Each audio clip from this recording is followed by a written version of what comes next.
Massachusetts legalized marijuana. Miyazaki has returned from retirement to save us all, and a look back on 2016. This is Internews.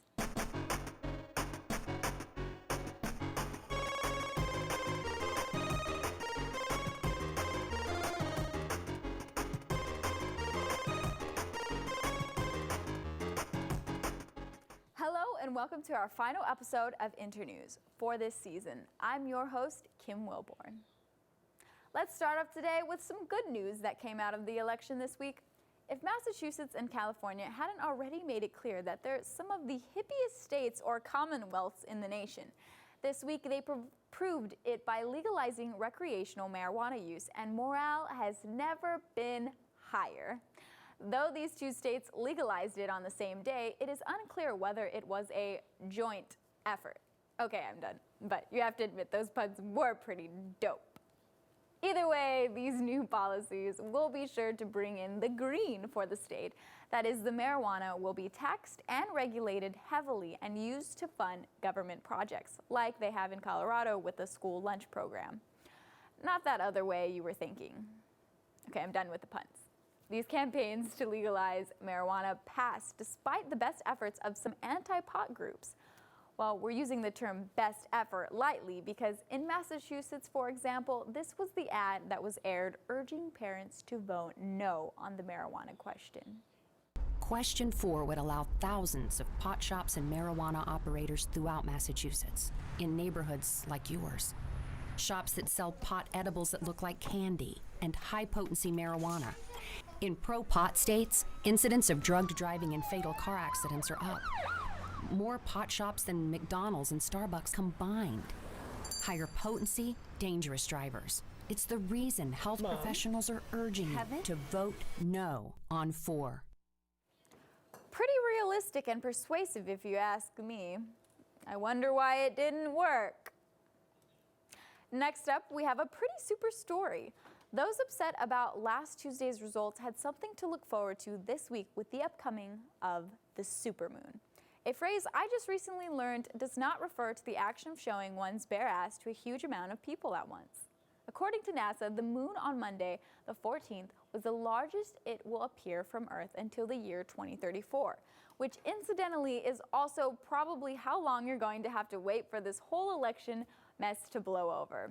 If you haven't heard about this astrological event, you're probably not lucky enough to be following the commune of hippies that I do on Facebook. Yes, with the arrival of the moon and its essence, we are also able to figure out who among our friends are spiritual enough to feel its energy. It's so reassuring to know that my cousin's aura feels a tinge more purple than usual, and that she hasn't been so fertile since the last full beaver moon visited. All joking aside though, the moon was pretty awesome, but alas, from here in Boston, it was too cloudy to see. But I guess that was just the icing on the cake of this weird, dreary, and unsettling time we've had here in B-Town this week. For years, Kill Bill director Quentin Tarantino has claimed he will hang up his filmmaker cape upon completing his 10th feature. This was confirmed at an Adobe conference in San Diego, per The Hollywood Reporter.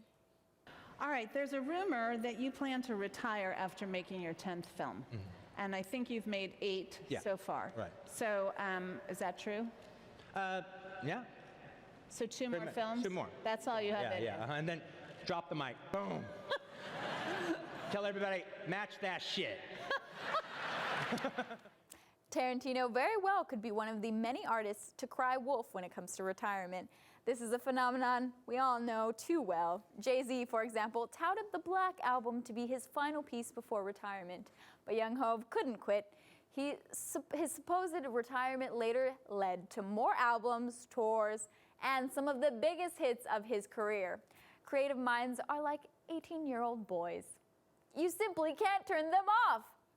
If Tarantino really does capstone his feature directing career with these last 2 films, the attention on him will be at an all-time high.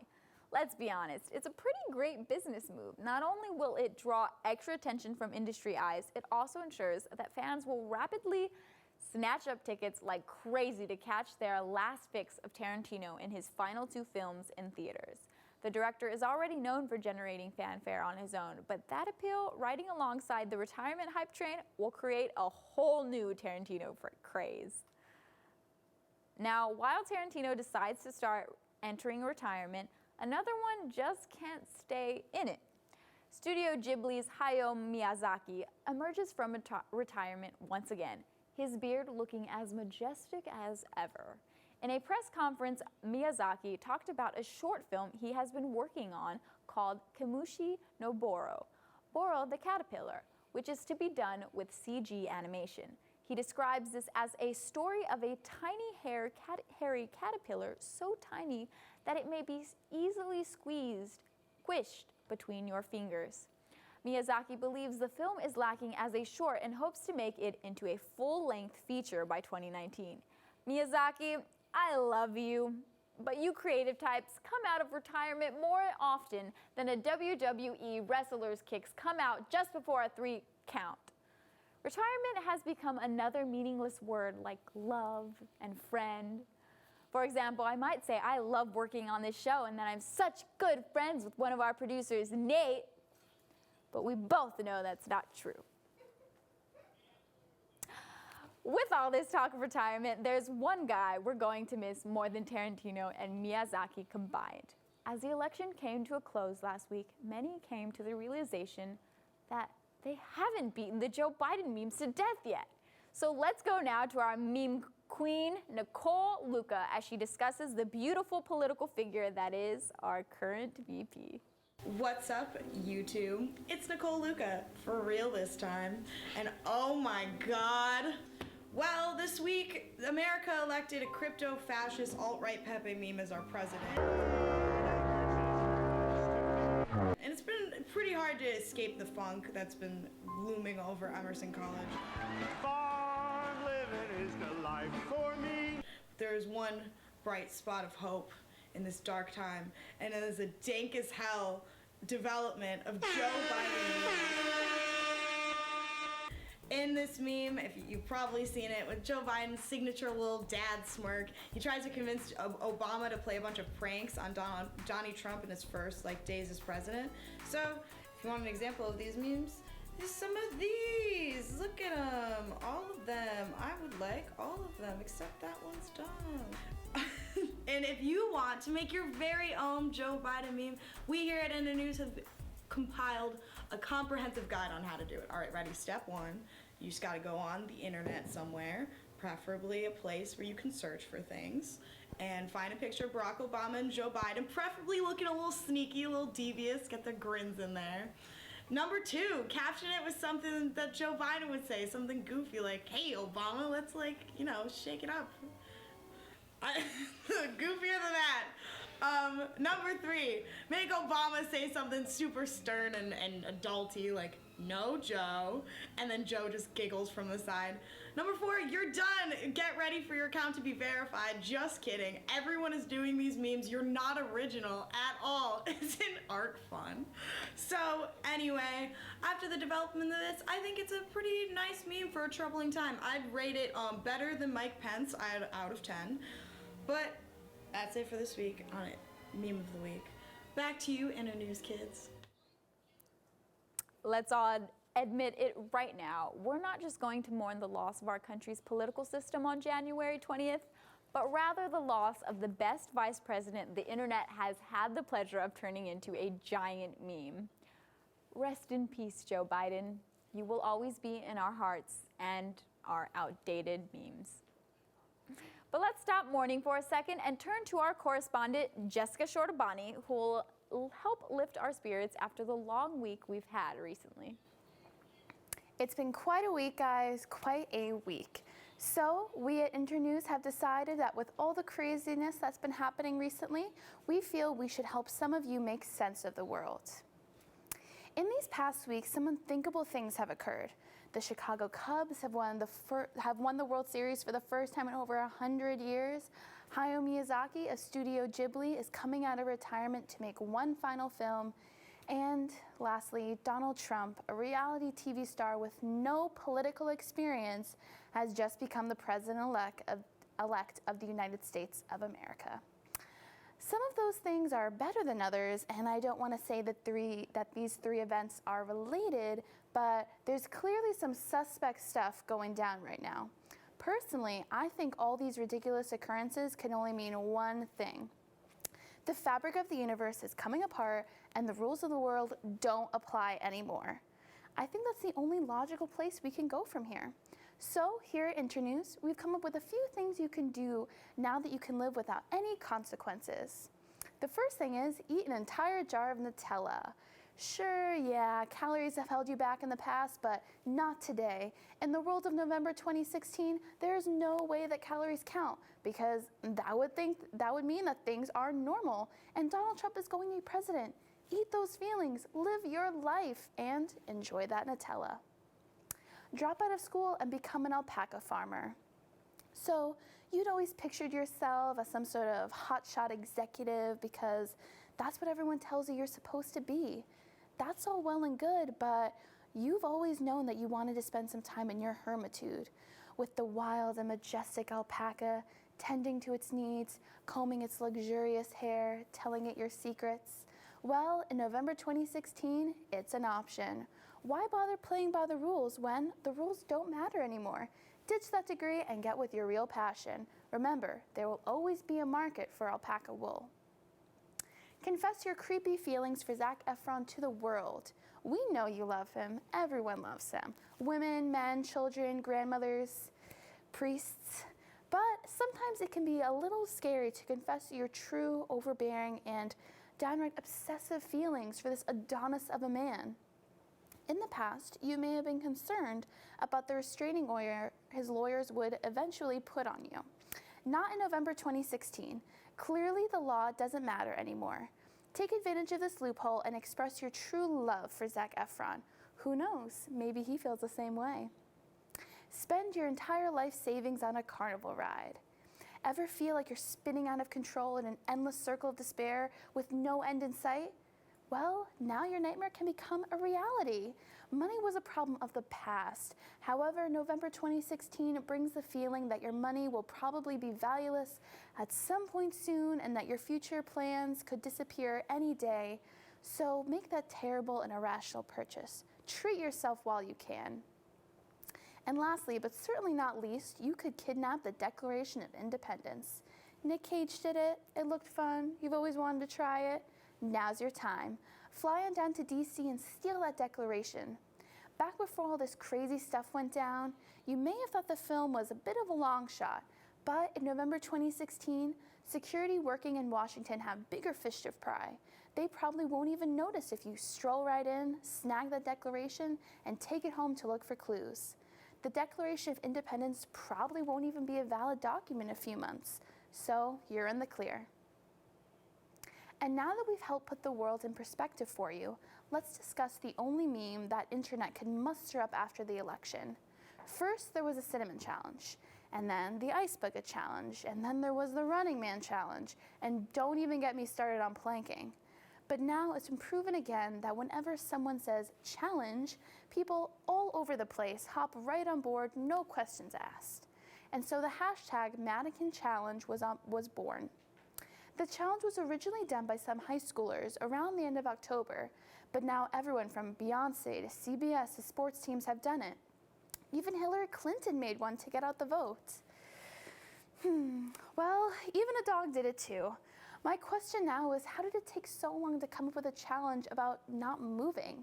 I mean, I've been doing the Mannequin Challenge my entire life. Every time I'm laying on my bed watching Netflix. You'll never catch me moving.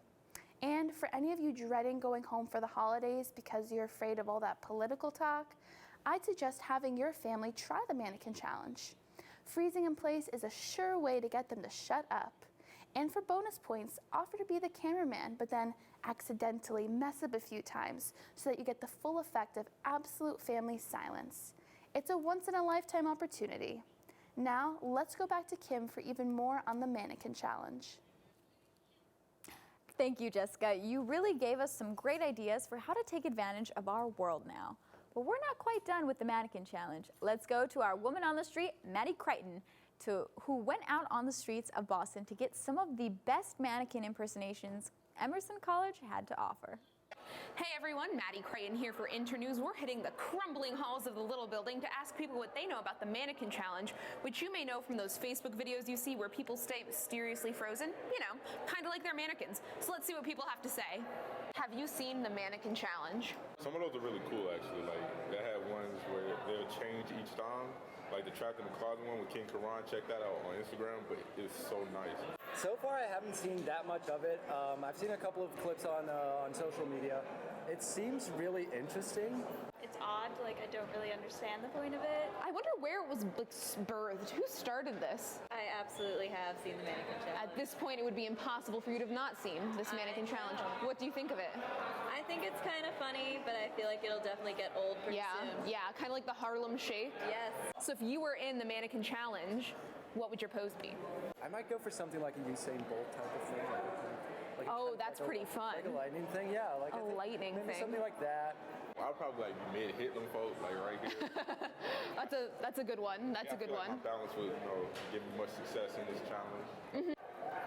I'd probably just like stand still like that or something. Maybe just sitting within the scene inconspicuously. Not doing any pose, that might be interesting. The kind of quiet presence in the room. I'd probably be sleeping or something. I don't know. That's an easy one to maintain.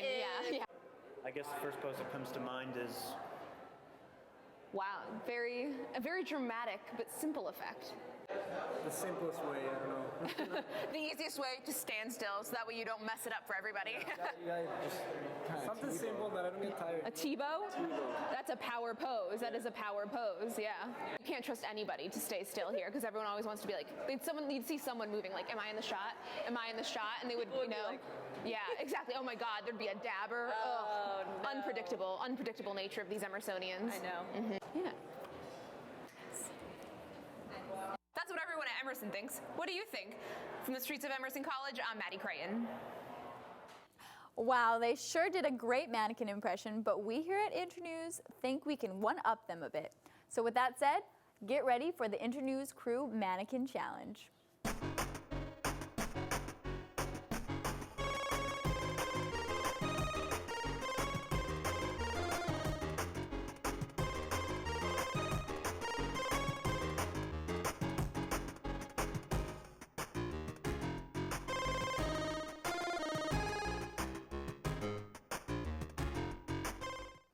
Okay, and wipe.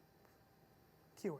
Viewers, did we wow your pants off? Even if we didn't, I'm still proud. We joined in on the meme, and isn't that what we all want in life? To leave our physical prisons and turn our metaphysical soul into a meme? Come on, I know that's what you all want. But before you allow your soul to leave your physical form, let's wrap up 2016 in the best way we can. Do you remember the best memes and internet news of this year? No? Well, good, because if you did, then we'd be out of a job. 2016, yes, 2016, you cruel mistress, you. You came into our lives and quietly and then proceeded to throw our entire lives into a blender and set it to max. When we're all old and gray and hating on the younger generations after us, we can always look back on 2016 and give it a giant middle finger. But with every bad year comes some decent internet memes. So we're picking the best memes and trending topics of this year. Let's begin. First off, I have to warn you, don't talk to me or my son ever again. Just kidding. I don't have a son, and I'm honestly very open to conversation whenever. This meme has kept coming back more and more throughout the year, and there's just so many of them. Have you seen some of these? They're ridiculous and silly, but we do love them, even if 90% of the don't talk to me or my son memes are usually one object or person with a smaller version of that object or person next to it. Come on, guys, we can be a little more creative than that. But besides never speaking to my son, we have to cover the best meme to come out of this year's election. The entirety of Ted Cruz, or actually, the meme is what he supposedly or is or isn't. Because the internet is the internet somehow, somewhere in the great void, we started a rumor that Ted Cruz is the Zodiac killer. And honestly, I buy it. I mean, look at that face. That face. He's definitely killed at least one man, probably more. We just don't know. Either way, I know we're all disappointed that even at the end of this campaign, he didn't even have the audacity to deny these rumors. Have a secret identity to hide, huh, Teddy? Well, Ted Cruz totally being the Zodiac Killer is a fun and lighthearted meme. We all have to embrace the more annoying memes of this year. Because, I mean, damn Daniel. That's right. Let's all grimace and mourn the loss of damn Daniel. May it never rise from its grave. This meme wouldn't have been too bad had Daniel and his friend not shown up on Ellen. On Ellen, yes, he did. So then, of course, we had to immediately lay damn Daniel to rest before every single white suburban mom ruined it for all of us. It was for the best. May he never be back at it again with the white vans. Speaking of boys, guess which boy we just have to mention? Oh shit, what up? It's Dat Boy. He's clean, he's green, he's a unicycle riding machine, and a 3D model of a green frog on a unicycle won the hearts of the internet this year, and he just has to be given his dues. This boy will forever remain in our hearts and memes, even after his slow fall from fame over the last few months. Unfortunately, Dat Boy went out of style the second Twitter became nothing more than a Dat Boy meme museum. And with heavy hearts, Dat Boy wasn't the only death this year. In an awful turn of events, a gorilla named Harambe died too. However, we can't just respect this untimely loss. No, instead, we must turn him into the biggest meme of 2016 and paint his name across the entirety of the internet. At least we waited a day or so after his death, right? Right? All I know is that this gorilla has achieved more internet fame than the frickin' Doge meme, and now I have to be laid to rest 50 years from now with the full knowledge of the Harambe meme. Rest in pieces, both me and the gorilla. And wow, we can't forget another important death this year. Do you watch Game of Thrones? Well, let's hope you watched the latest season this summer, because screw you, we're gonna spoil it. In what is probably the most heartbreaking scene of my entire life, George R.R. Martin stabbed my heart out, stomped on it, and then threw it into the flames. Yes, that's right. I'm talking about Hodor. That poor big lug spent his final moments doing exactly what his name meant all along, holding the door. The worst loss of this year and of the entirety of Game of Thrones, though, I guess we can honor his memory through the IKEA doorstop named Hodor. Now, those of you who may not watch Game of Thrones may be confused, but don't worry. There's a meme of 2016 for that too. We have all seen the blurry Mr. Krabs meme, and if you haven't, you're just in denial. There's not much to this meme other than pairing a phrase with a photo of Mr. Krabs looking confused and blurry. Common uses were when you just wake up from a nap, or when your mom leaves you in line to get eggs and the cashier says next. I think this meme came about because we can all agree with Mr. Krabs. We all feel him emotionally and spiritually. So while the list goes on and on for the top memes of 2016, I think it's best we stop here. We've covered some of the greats of the year, and I'm sure the internet will crank out a few more by the time the end of December rolls around. Unfortunately, though, it's been quite a year of ups and downs, and this is where we have to end. It's been a great season with all of you, and I hope to see you again in 2017. Thank you all for the wonderful memes 2016. But it's time for you to hit the road, Jack. So with 2016 coming to a close, I'm Kim Wilborn, and thank you for watching this year's season of Internews. See you in 2017.